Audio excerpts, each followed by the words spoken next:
Hello, everybody. Johnny Disc Golf here, back again with some more interviews. This time I am at the 2023 PDGA Pro World Championships, and I am here with one of the more recent new winners on the Pro Tour, Mr. Cole Redalen. How we doing? I'm good, man. I'm excited. I'm excited for this week. I think it's gonna be good. I love these courses. Nice wooded track, nice open track. Gonna learn to keep it in bounds out here on Fox Run, and then hit the lines on Brewster. So I'm excited for that. That's definitely very close to kind of what the style was at Ledgestone. So if I can bust that back out, that'd be great. I love it. I didn't actually even think about that. I mean, you just won on, one of the most iconic woods tracks, one of the, more memorable open tracks. That tournament really has it all. How's the confidence heading into this, though? Are you still riding high off that win? How are you feeling like on the inside? I definitely felt like I was riding that at Idlewild a little bit, but I mean I was able to bounce back and still take a top 15, which was fine. But yeah, and then bounce right back up there at D-Glow. So that felt really good to just kind of like, all right, the wind was cool, but like let's get back to work kind of a thing. And sometimes you get lost in those winds. You still got to remember that this is your job, and every weekend can be a new learning experience. So that's been like one of my big motto mantras this year is just like anytime I'm at the top, it's just another opportunity to learn and just grow from that instead of try to have too many expectations. So. Honestly, probably the ideal like mindset to have with the Pro Tour. There's so many events every single weekend. It can be easy to just like kind of almost turn the brain off and just go autopilot on some of these events. My question is, how are you feeling? Like exhaustion wise, I've heard people talk about a little bit of the burnout. It's that type of this, or it's that time of the season. How's your body feeling? How's the motivation feeling? Like, are you exhausted at all? Um, Not too much actually. I'm excited to close out the year. Obviously, everybody wants to close out their year strong. They don't want some rough finishes, but yeah, ideally, my body feels good. I got my mom back on the road this week, so that's been nice and refreshing having some family back out. But yeah, I'm feeling good. I'm excited for every tournament I get to play. Honestly, the competition is my most favorite part of being able to be on the Pro Tour. I don't like the practice days, the time in between. I'm just like, get me to the tournament because that's where it matters.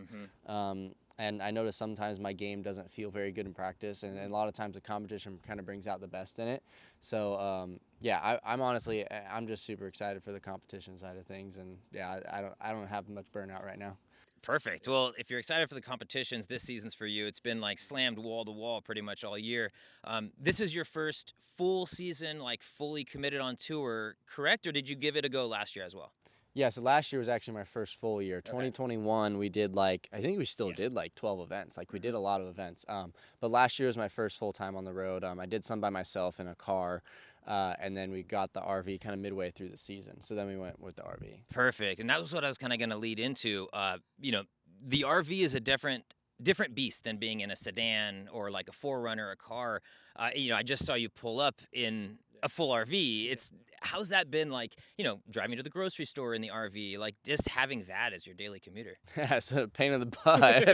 I don't like it at all. I have a little VW at home, so I'm gonna try to flat tow that next Mm. year. It's a manual, so hopefully I can be able to flat tow that next year. But definitely going to look to tow something in the future. Having that be the daily commuter is just so terrible. It's a good idea. Yeah, absolutely. Going to the grocery store isn't too bad, but you do park in the back of the parking lot, so you got to wheel all those groceries back Mm-hmm. there. And then just any other little things you want to do. Like if you want to go out to eat with some friends one night, it's hard because they're like, "Hey, let's go out to eat," and you're like, "Well, it's gonna take me an hour to get there because I got to break down camp," and Mm-hmm. so it's definitely takes a lot of convenience away from the smaller vehicles. So that's why I'm definitely looking to tow something next year. It seems like there's like a fun progression like that you watch all these disc golfers go. It goes from like car to maybe a van to then an RV. Then you learn that driving the RV every single day kind of stinks. So you tow a little thing behind it. And it's almost like then you get back in the car and Airbnbs. There's like this cyclical nature. Um, how long until you're just in a sedan and back in Airbnbs? That's my quick now. Yeah. Yeah. Well, I definitely noticed that cycle. People like Ezra Aderhold who went car and then RV and then back to the car thing. And I think the perk about the RV is you just always feel settled, Mm-hmm. and that's huge. It's a home away from home, and you need something to feel like home for consistency reasons. If you're sleeping in a different bed every week, that's tough. That's tough. And so like yeah, the RV, but it is nice to just be able to have the campground as where you're parking your home, Mm-hmm. instead of going into a new home every single week. So yeah, I think it's definitely the way to go. It's just a matter of like, still a lot of disc golfers like, can you afford it, or can it do you have the responsibility and the upkeep of Yeah. that, because that's another big thing. Like, some people just don't like taking care of it, which I totally get. Like, if that's your reasoning for not, then hey, by all Yeah. means, you do you. But definitely a lot of things to upkeep and maintenance, things to break, and so yeah. Yeah. No, I mean, the bigger it is, the more things to go wrong. It's a natural beast, but I mean, it's a nice one, so I think you're gonna Yeah. have a good time with it going forward. Listen, the reason for the season, though, we're here for Worlds. Two of the best courses all year, probably the best. Well, I would say most disc golfers' favorite place to be throughout the season, and we're here for 2 weeks. So, could you talk about what this time has been like for you? You said you like the tournament rounds. Yeah. How has it been in this like week and a half off? Yeah. I think just a little thing about practice rounds. I think the hardest thing about a practice round is you can throw three different shots on a hole and have them be right. I think it's sometimes at a place like this you can throw forehand and backhand on a lot of holes, but you always have to find what's most consistent for you. And so I've played a couple rounds out here on these courses, and I feel like I've found a couple shots that work on every hole. I'm unsure about which one is the one that I should throw during the tournament. Mm-hmm. And so yeah, that's gonna be my goal closing it out, like this next Monday, Tuesday before the tournament starts on Wednesday, is gonna be refining that game plan, and saying this is the shot that I'm going to throw during the tournament, because there's definitely a lot of like getting ahead of yourself, throwing a faster disc when you should have thrown a slower disc, especially with the out of bounds and stuff. Yeah. So yeah, but we earlier this week after Deglow, we went down to Indiana to get our generator fixed in the RV because the generator went out, and it's been out. We bought the RV brand new, and the generator's just been giving us trouble for the last year since we've had it. It's been brutal. And we've gone to Cummins, and they're like telling us, oh, it's an RV problem. We go to the RV place, like, oh, it's a generator problem. So Ugh. for a few days at the beginning of this week, and my mom's been sick all last week, so That's it's tough. been rough. And we got into Cummins and stayed in there a lot for like 3 nights, and then we finally got to New York with some family on Thursday, and then Friday we made the trip over here, and then played some practice rounds yesterday. Thankfully avoided some of the rain in the morning. And so yeah, I think today is good. Got the skill shot competitions out of the way, so that was fun. We didn't throw very good in distance. It was only 504. For a lot of you guys, you're probably pumped about that. But for here, you're gonna need some Yes. 6 bills if you Yes. want to contend up there. But I wasn't. I didn't even know I was doing it till a couple days ago, and I was like, I have a couple of hurricanes, but I'll give them some rips. Yeah. So yeah, and then putting, I actually surprised myself. Did pretty good. So we'll see where that lands me. Great. But yeah. So, talk about the skills competition a little bit. It's something that doesn't happen at other events, but at the World Championships, there are field events, distance, skill shot, putting. There used to be mini golf. They don't do that anymore. What is that like? What's the experience like doing those competitions? Is it serious competition? Is it mostly like kind of friends playing putting games? What's the energy out there? Yeah, I don't think you can take those competitions too seriously at all. Like, they're all three going at the same time, Mm. and it's honestly, I think of it more of a fun time with the guys, and doing something fun rather than like an actual serious competition. Like, I think if you're looking to do a professionally run distance competition, like, you gotta do an exclusive day for it. You gotta have guys who are out there training all year for that competition. Like, that's something that is huge to win. Like, there's only, I mean, like, honestly, like, yeah, $1,500 is good for a winner, but like, I want to see that higher, and I want to see it more as a bigger showcase event. Some maybe even live streamed. Like, it's a scheduled time. So there's so much more you can do with it. But for right now, I don't think it's super impressive. Disc golf is about being the better golfer, and so when you have little competitions like that, sure, it's fun, and to call yourself a distance putting world champion is such a great honor. But for right now, I definitely see it as more like carnival game style. Yeah. No, Yeah. but we are kind of seeing a little bit of that. The prolification of the distance showcases. We had one at Yeah, USDGC absolutely. last year, kind of those made for TV events. Right. Preserve this year. I think it'll be out in the off season on Jomez.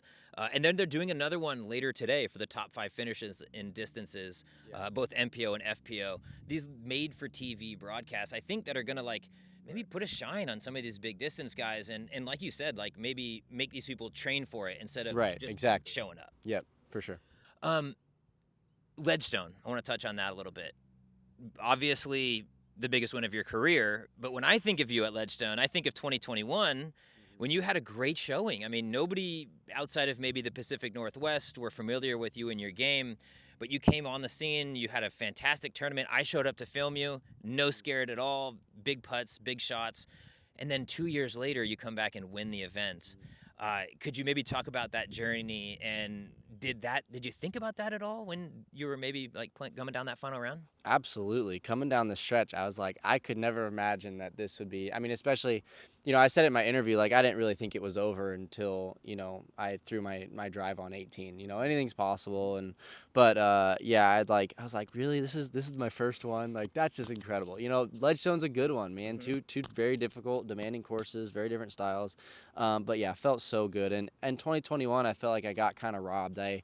I was on the chase car going to the final round, making my push. I was tied for 7th or something, and I had moved up actually into 5th place within the first 5 holes, and then the weather came, ended up canceling that final round, Yep. and so I felt like it really sucked because I wanted to prove to myself that I'd close out that event, close it out in the top 10, close it out in the top 5, wherever I was going. My game was feeling confident. I'm like, this is a breakout event for me. I want to finish it strong.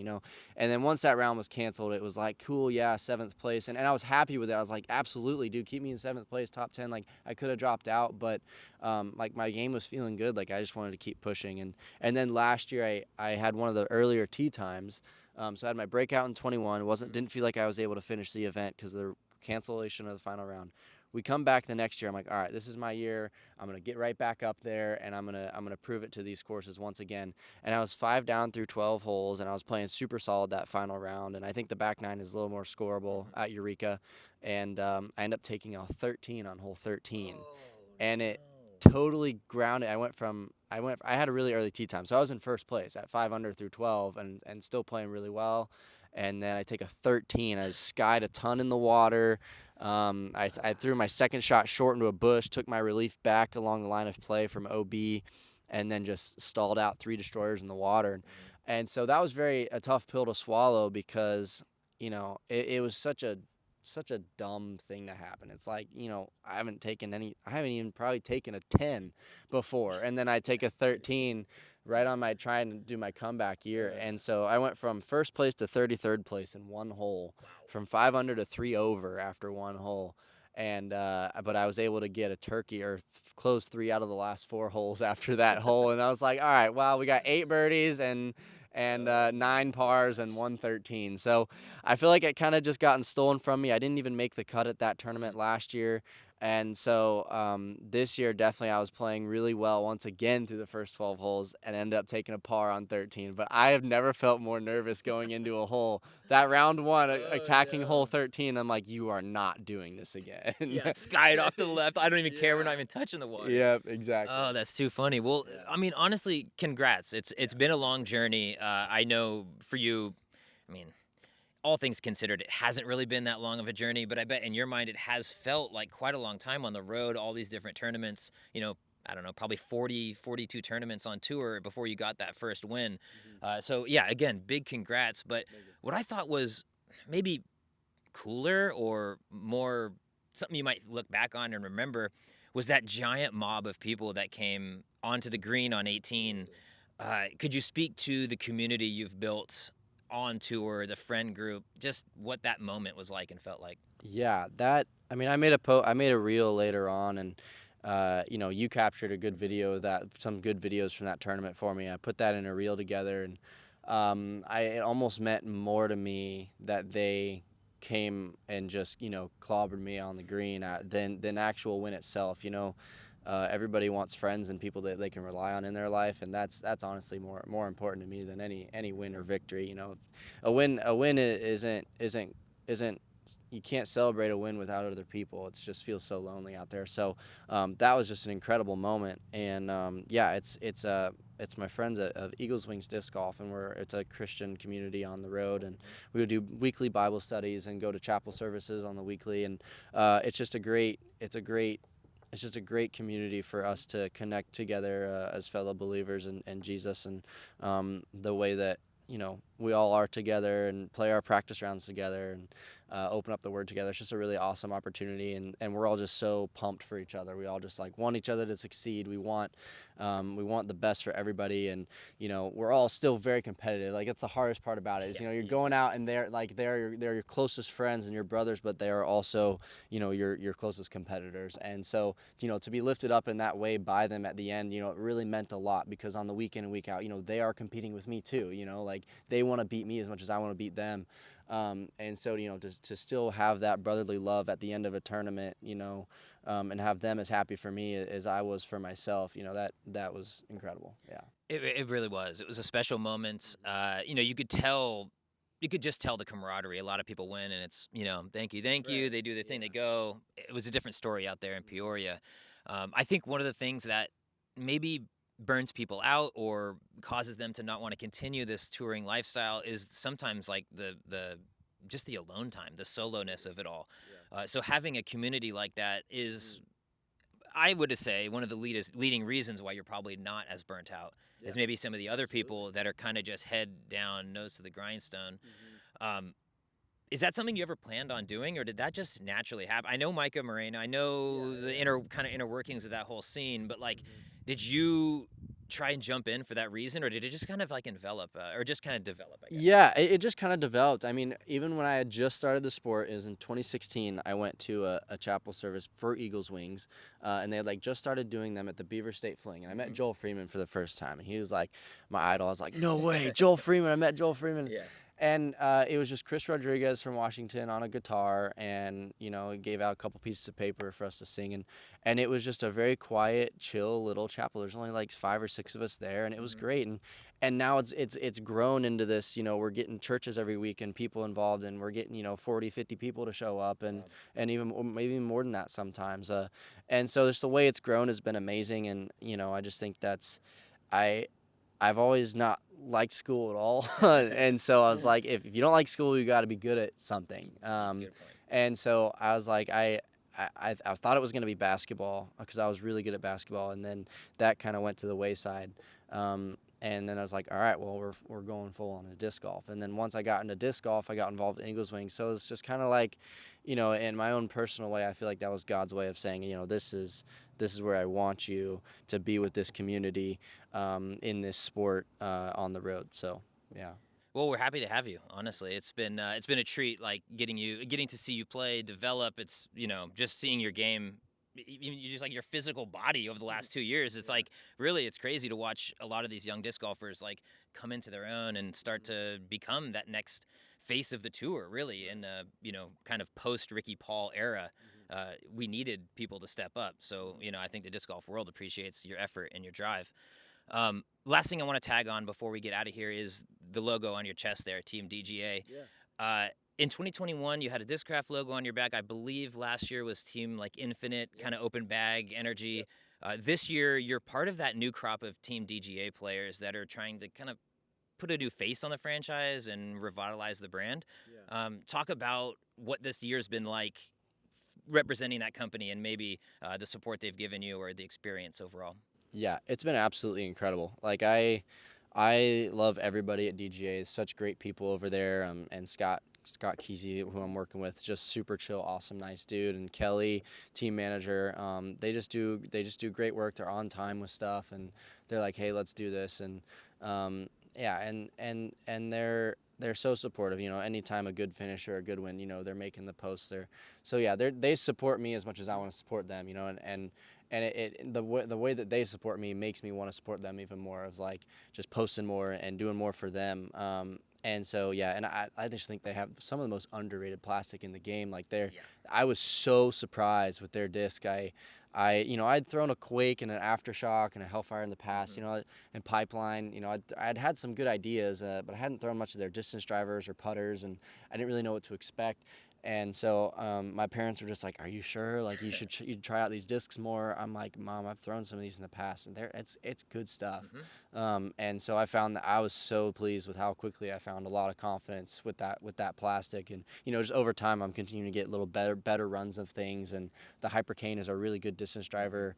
And so yeah, that confidence has just gone through the roof. It's nice, honestly, like the transition from the open bag to the closed bag was honestly kind of nice. Like when I was with the open bag, it was kind of overwhelming. I was just gonna There's say, there's yeah. so many discs to choose from. Like am I throwing the right fairway driver? Like this isn't exactly what I need. Do I need to go find something else?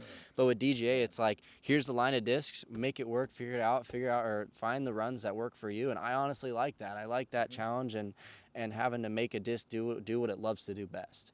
So I'm loving it. It's great. That's actually a good point. Like doubt can creep in when it can be like a grass is always greener situation. You throw a bad fairway shot and you're like, oh no, I need to switch fairways instead of like, how can I fix this myself? Exactly. Yeah. Well, that's pretty much all I got for this interview, man. I really do appreciate your time. I do want to give you a chance to maybe speak to the people at home, anybody that's out there like cheering you on at Ledgestone or would love to see you perform well going forward. The time is yours. This camera is yours. So yeah, say your speech. Yeah, I mean, Ledgestone maybe still doesn't even feel real yet. It's such an amazing thing and accomplishment that any of us out here want for ourselves. You know, we make this our life. We make this the way of life that we've chosen for ourselves for the far future. And you know, for me, I'm not planning on going anywhere. And like I said, I just like to keep learning and growing off of more experiences that I get at the top of the leaderboard. And everybody's gonna have bad weeks. So you know, if I have a bad week this week, you know, that's what it is. I'm always gonna bounce back stronger than that. But if I have a great week, I'm always gonna try to continue pushing that forward. So the whole goal of the game is not be too hasty. And just thanks to everybody for all the incredible support this year. And if you want, go buy a Tour Series disc, a Pipeline at otbdiscs.com. I got some Tsunamis on there as well we just came out with, and my commemorative color shift Hypercanes will come out soon. So I'm super pumped about those. We did a release at D-Glow, and they fly really nice. So yeah, definitely go check those out and keep a lookout. You can follow me on my Instagram, Cole Redalen on Instagram, and my Facebook, Cole Redalen as well. So yeah, and all my sponsors, Oregon Sports and Family Chiropractic back home. We do so much work in the off season for my body and just workouts and stuff and chiropractic work. So thank you so much, Brandon. And Pound Disc Golf for the most comfortable bags ever. I've already had a couple Pound signature release drops with my Rufus, and they've all sold out, which is incredible. And hopefully we'll have more coming to you guys soon. And then OTB Discs for the retail sponsor, Eagles Wings Disc Golf for the amazing community that we've built on the road, and then last but not least, DGA for the incredible support that they've given me this year, and I just hope the best for them and for me, continuing moving forward, whether we have a future together or not, but it's incredible, and I wouldn't want to be anywhere else, so. Yeah, no, thank you so much for the time. I'm gonna have to pick up one of those Hypercanes. They're money. I love big sidearm discs, so it's like fits my arm perfect. Again, this is about all I've had for this interview. Thanks again for your time. I really appreciate it. It's been super fun getting back to the interviews. If you at home would like more interviews of disc golfers all over the world and probably a lot from my bedroom after this tournament, make sure to subscribe to my channel, and I'll see you in the next one.